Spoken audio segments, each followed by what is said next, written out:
What happens when the man who owns the kitchen has to scrub grease off the grill just to learn what's really going on?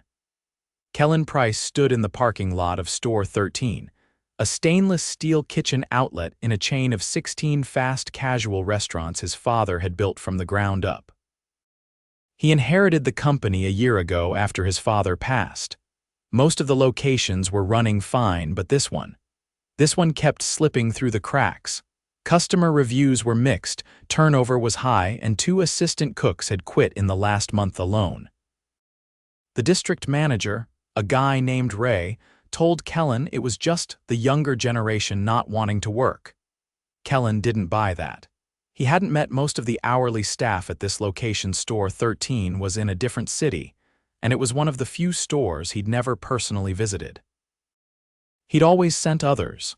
But this time, he wanted the truth from the ground level. He shaved his beard, dyed his hair darker, and wore a name tag that read Kyle. He'd created a fake work history and entered the system as a kitchen trainee. The staff didn't recognize him. That made sense. Corporate rarely visited in person, and the only photo of Kellan floating around was at least 5 years old. Store 13 was short 2 kitchen staff. One cook had moved out of state, the other left after an argument with the head cook. So they were desperate for help, which made it easy for Kyle to slide in. The moment he stepped into the kitchen, he felt the tension. It wasn't the usual dinner rush stress, it was something heavier. "Hey, new guy," a tall man barked without looking up. "You wash dishes, mop floors, and stay out of the way. Got it?" That was Brent, the head cook. He had a shaved head, muscular arms, and a way of speaking that made every word sound like a warning. "Yes, sir," Kellan said, keeping his head down. Brent grunted, then turned his attention to a young woman plating fries. "Lacey, you blind or just stupid?" Brent snapped. "These fries are soggy. You want to serve garbage, go work at a gas station." Lacey froze, her hands shaking slightly. She didn't say anything, just dumped the fries and started over. Kellan's stomach twisted. He watched silently as Brent insulted 2 more employees in less than an hour, one for slicing tomatoes too thin, another for not responding fast enough when a bell rang. At the end of the night, Kellan helped mop. He stayed quiet, but he noticed everything. Lacey stayed late to clean up after her shift ended. A dishwasher named Tyrell offered to help her, even though he'd already clocked out. "Why do you let him talk to you like that?" Kellan asked Lacey quietly once Brent had stepped out for a smoke. She gave a tired smile. "Because I need the job, and he's been here longer than anyone. People complain, but nothing changes." Kellan nodded slowly. "What about the manager?" Lacey shrugged. "She's barely here, comes in, signs papers, disappears." Kellan didn't sleep much that night. He kept thinking about the look on Lacey's face. The fear. The quiet way she took the abuse like it was normal. The next day, he came early and shadowed Tyrell. The guy was fast, respectful, and never complained. Brent called him Dish Boy and told him he'd never make it past scrubbing pans. When Brent found a single unwashed spoon in the sink, he slammed it on the counter and yelled loud enough for the whole kitchen to hear. "Tyrell, you blind." "What is this? You think you're better than the rest of us, huh?" Tyrell looked crushed. "I'm sorry, I didn't see it." "Of course you didn't," Brent snapped. "Because you're too busy thinking you're some kind of genius." Kellan stepped in, his hands still wet from rinsing trays. "Hey, man. It's just a spoon." Brent turned, eyes narrowing. "You got something to say, rookie?" Kellan forced a smile. "Just saying, maybe tone it down a little." Brent walked up close, way too close. "You don't tell me how to run this kitchen. You want to keep your job." "Keep your mouth shut." Kellan didn't flinch. "Got it." But inside, something snapped. This wasn't just a bad attitude. This was a culture of fear, and it was poisoning the whole store. He stayed 3 more days, watching, listening. Every shift, Brent insulted someone. Every shift, Lacey and Tyrell picked up the slack. The manager, a woman named Jody, barely stayed 30 minutes a day. She never checked the kitchen. She just signed papers in the office and left. On the 5th day, Brent humiliated a new hire in front of everyone for overcooking a burger. The kid looked like he was about to cry. Kellan had seen enough. He stepped outside, pulled out his phone, and called Ray, the district manager. "I need you at store 13 tomorrow morning," he said. "Bring Jody, we're having a meeting, and don't tell Brent." "Everything okay?" Ray asked. "No," Kellan said. "Everything's about to change." The morning air was thick with the scent of fryer oil and burnt toast as Kellan walked in through the back door of store 13, still in his uniform. It was 30 minutes before opening, but Brent was already barking orders at a new hire who looked barely 18, pointing aggressively at a prep list taped to the wall. "Don't just stand there," Brent snapped. "Those mushrooms won't dice themselves." "You think we run a daycare?" The kid mumbled an apology and reached for a cutting board with trembling hands. Brent turned away, muttering something under his breath that Kellan couldn't quite catch. Kellan stepped around a mop bucket and clocked in, moving straight to the sink. He didn't make eye contact. He needed to get through one more shift without giving himself away. Ray and Jody were due at 10. It was now 8:20. At 8:45, Lacey walked in, her apron folded under one arm, her hair pulled into a tight bun. She looked exhausted. Not just tired, worn out in a way that didn't come from one bad night's sleep. "You okay?" Kellan asked, keeping his voice low as he rinsed a metal tray. She exhaled through her nose before answering. "Woke up to a shut-off notice. If I miss another shift, I lose my lights." Kellan didn't respond. He couldn't not without revealing who he really was, but something in his chest tightened. Brent shouted from across the kitchen. "Lacey, you think this is a therapy group? Move." She flinched and headed toward the prep table. Kellan glanced at the clock. 10 minutes until open. At 9 sharp, the doors unlocked. The first customer was a man in a business suit who ordered a breakfast wrap and coffee. Lacey ran point on the line. Brent hovered behind her like a shadow, correcting her every move. "Don't overfill. That's profit bleeding out the back door," he snapped. The man in the suit raised an eyebrow. Kellan caught it. So did Lacey. By 10, the kitchen was in full swing. Tyrell had shown up early again, even though his shift wasn't scheduled until 11. He didn't say why. He just grabbed gloves and started loading the dish racks. Kellan leaned over. "You always come in early," Tyrell nodded. "Someone's gotta help Lacey, nobody else does." Kellan looked at him for a moment. "You ever think about moving up, maybe prep or line cook?" Tyrell wiped his hands on a towel. "I asked once." Brent laughed. "Said I should stick to what I'm good at." Before Kellan could respond, the back office door creaked open. Jody walked in first, wearing heels entirely unsuited for a kitchen floor. Ray followed behind her, adjusting his collared shirt, looking annoyed before his eyes landed on Kellan. They widened slightly in recognition, and Kellan gave a quick nod, signaling him to keep quiet. Brent stepped out from the walk-in cooler, holding a case of eggs. "Look who finally decided to show up," he said, not even trying to lower his voice. "Here to witness the circus firsthand," Jody gave a stiff smile. "Just checking in. Standard procedure." Kellan dried his hands and walked toward them. "I think now's a good time," he said quietly to Ray. Ray looked surprised but nodded. Jody blinked, confused. Brent was mid-sentence about food cost percentages when Kellan pulled off his name tag and dropped it on the nearest prep table. "I'm not Kyle," he said. "My name is Kellan Price. I own this company." The kitchen froze. Lacey dropped a spatula. Tyrell turned around so fast he nearly knocked over a tray rack. Brent's face twisted into something between confusion and disbelief. "What kind of joke is this?" "No joke," Kellan said. "I've been working here all week, watching, listening."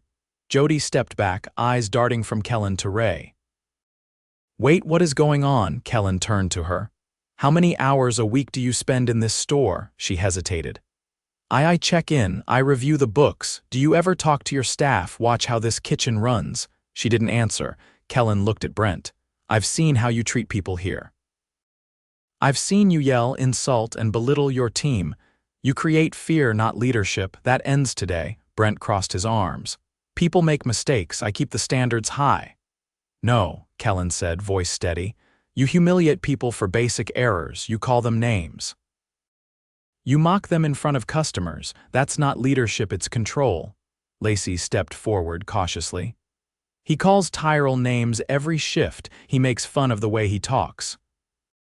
When I asked for time off to go to my sister's graduation, he said if I wanted weekends, I should work at a church. Brent scoffed. I never said that. You did, Tyrell said quietly from the sink. Kellan didn't look away.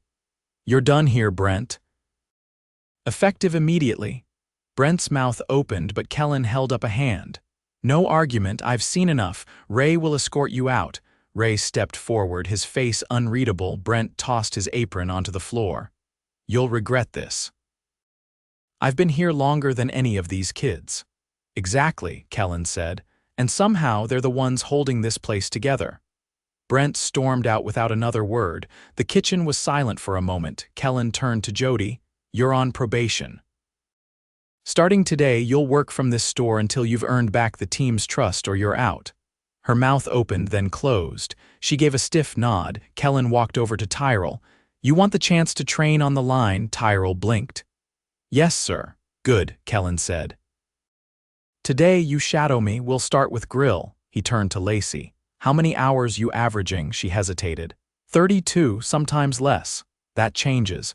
You're getting full time with benefits, and I want you to apply for the assistant manager position. She stared at him. Are you serious? You've been managing this kitchen unofficially for weeks. Time to make it official. The next hour was chaos, but the good kind. Ray stayed to help reassign tasks. Kellan stepped in beside Tyrell, walking him through the grill layout. They moved slower than usual, but with purpose. At one point, a customer sent back an order. Instead of shouting, Kellan walked Lacey through the fix. She nodded, adjusted the seasoning, and sent it back out with confidence. By 2, the shift had found a rhythm. It wasn't perfect. They were short-staffed. The fryer was temperamental.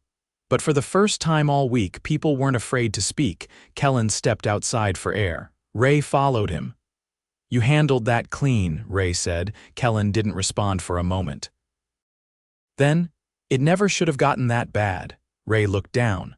I'll start checking in weekly, not just on numbers. Kellan nodded. Good, and I want district leads to rotate into the stores for at least 1 shift a month. No paperwork, no laptops, just hands-on. Ray raised an eyebrow. That's gonna ruffle feathers. Then let it. Back inside, Lacey was showing Tyrell how to organize the cold line. They were laughing about something. The tension that had filled the kitchen just hours ago was gone. Kellan watched for a moment, then walked back to the sink. There were still trays to scrub. And for now, he still had work to do. Steam from the industrial dishwasher clung to the ceiling like a fog, casting a faint haze over the kitchen. The lunch rush had slowed, but the energy remained taut. Kellan leaned over the prep station, finishing a sandwich build while Tyrell watched carefully from across the table.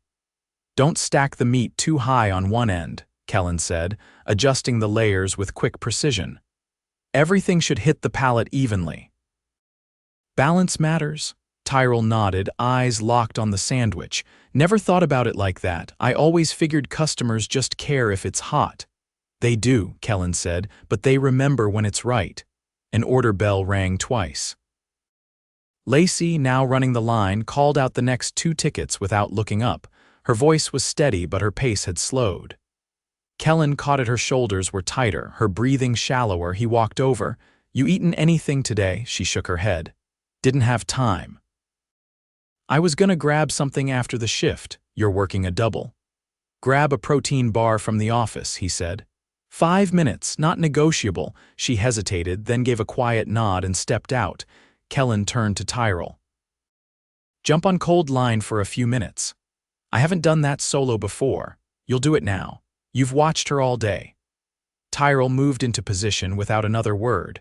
Kellan stayed close, guiding only when needed. By the time Lacey returned, the line was still moving, not fast but steady.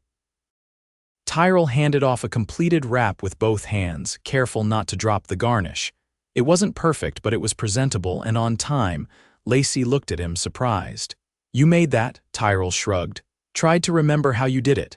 She gave him a quick nod and stepped back in. Kellan moved into the office. Ray was reviewing the latest labor reports on a company tablet. Jody left, Ray said without looking up. Said she needed to reassess if this job still fit her schedule. She doesn't have to, Kellan replied. She's done. We'll post the job tomorrow. Ray tapped the screen. We're light by 4 employees for this store, no new applicants in over a week. I'll cover kitchen shifts the next 2 days, Kellan said. Post from our main account, let people know this store's under new leadership. Ray leaned back. You're serious about staying in rotation? I'm not putting someone in charge again without working beside them first. As he stepped back into the kitchen, a new voice spoke from the register. Can I get extra avocado this time? Last week it was barely a smear. It was a middle-aged woman in a track jacket. Kellan didn't recognize her, but Tyrell did. His jaw tightened. He stepped back from the counter. Lacey came over. Hi, Miss Devon, sorry about that. I'll make sure it's done right today. I hope so, the woman said. Last time I asked him, she motioned toward Tyrell, and he just stared at me, didn't say a word. Like he didn't understand English. Kellan's head turned sharply. Excuse me, she looked at him, confused. I'm just saying. If you're gonna hire people who can't follow instructions, it makes the whole place look bad. Tyrell stood frozen, eyes low. Kellan stepped forward. He speaks English. Perfectly, he just doesn't respond to ignorance. The woman's mouth opened. You're not welcome here again, Kellan continued. You can take your business elsewhere, she laughed, incredulous. You're joking. I've been coming here since you opened. Then you should know better. She turned and left, muttering something under her breath as the door swung closed behind her. Kellan turned back to Tyrell. You good? Tyrell blinked slowly. Yeah, just didn't expect that today. You shouldn't have to. Lacey stepped beside him. You handled that better than I would have. I'm not interested in being polite to people who treat my team like they're disposable. He returned to the prep station. The energy had shifted again, but not in a bad way. Lacey was moving with more certainty. Tyrell had resumed his spot at the cold line, head high. Even the new kid from earlier was plating with more care. At 3:30, a problem surfaced. The fry station's auto filter system failed and oil started backing up. Kellan crouched beside the tank, checking the drain valve. It was jammed, he called out. Lacey, kill the fryer. We've got a block. She moved fast, hitting the emergency shutoff. Kellan grabbed a wrench from under the sink, twisting the valve manually. It didn't budge. Can you run to the maintenance closet? He said to Tyrell. I need the long torque bar. Tyrell disappeared down the hallway. 2 minutes later, he returned with the tool. Kellan wedged it into the valve handle and leaned his weight into it. With a sharp snap, the valve gave, and a stream of old oil drained into the catch basin. Back in business, Kellan said, stepping away. His pants were stained and his hands reeked of fryer grease. Lacey laughed for the first time all shift. You're really not just here for a PR stunt, huh? I'm here because we missed the warning signs. That's on me. She looked over her shoulder. You could have blamed the manager or the market. But you didn't. No one wins anything by pointing fingers. By 5, the evening crew started to trickle in. A part-timer named Nia arrived, wide-eyed when she saw Kellan working the grill. I thought you were corporate, she whispered. I am. I'm also on dishes tonight. She laughed, then checked her station. Kellan pulled Ray aside. Schedule Nia for a one-on-one. I want to know who she is before someone else decides for me. Ray nodded. You thinking of running this store directly? No, Kellan said. I'm thinking of building a bench from inside. No more hiring outsiders to fix things they don't understand. He watched Nia as she adjusted the condiments. She was quick, exact. Someone had trained her well. Probably Lacey.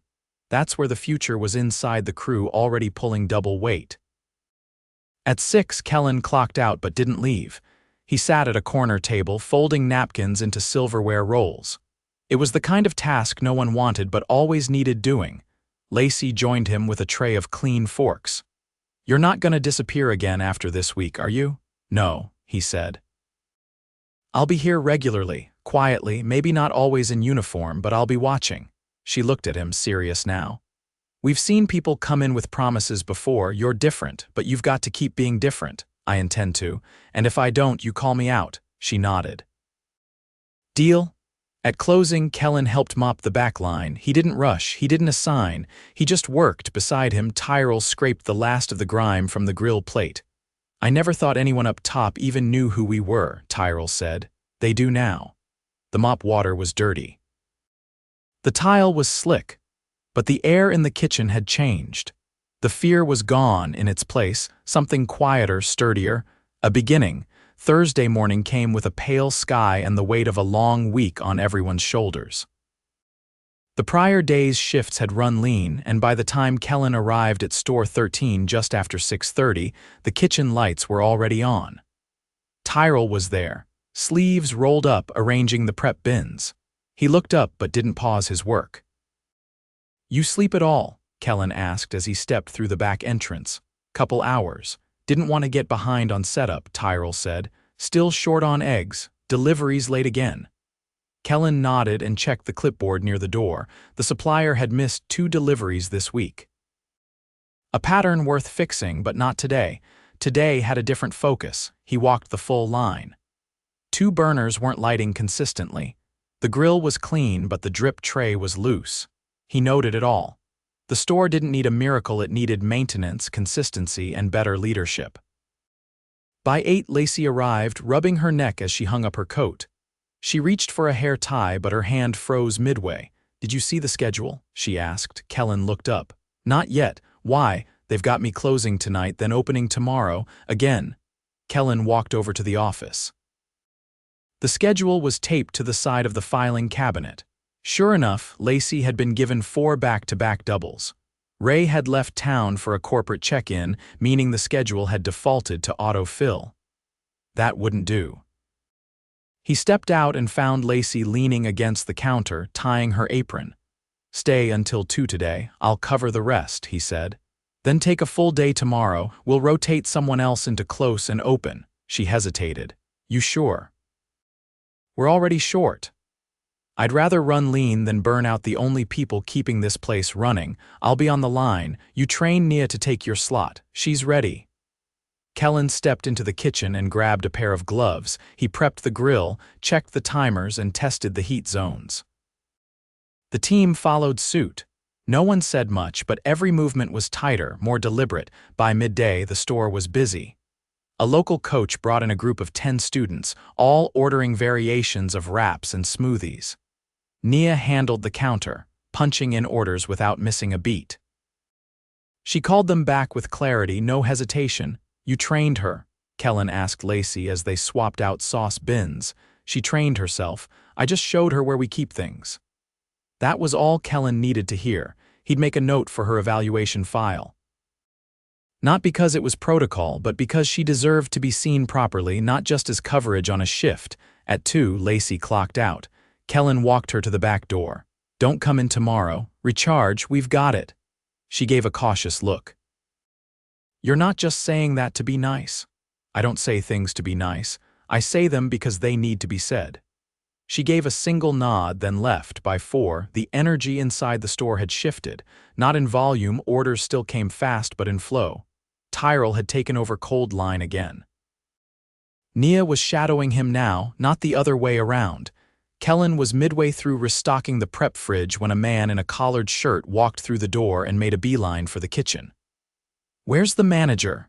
the man asked, looking around impatiently. Kellan stepped forward.